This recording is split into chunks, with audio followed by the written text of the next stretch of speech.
घरातली सगळी कामं झाली होती. त्यानंतर मी शेतामध्ये गेले होते. तर जाता जाताना हे आंब्याचा मोहर दिसला आणि पहा किती मोहर आलेला आहे आंब्याला. लवकरच आंब्याचा सीझन पण येणार आहे.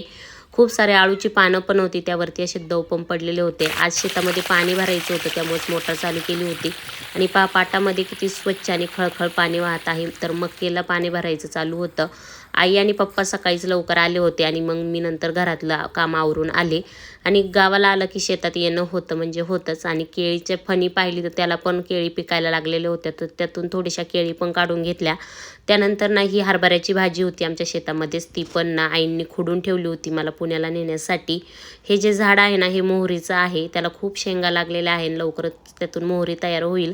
तर तुम्ही पण गावाला गेल्यावर असं शेतामध्ये जाता का नक्की कमेंट करा. तर हे आमचं ना दुसरं शेत होतं, इथं पण मला भाजी घ्यायची होती, त्यासाठीच मी इथं आलेले होते. आणि इथं लसूण पण लावलेला आहे भरपूर सारा. चला तर मग मंडळी, भेटूया पुढच्या व्हिडिओमध्ये. व्हिडिओ आवडला असेल तर लाईक, शेअर आणि सबस्क्राईब करा.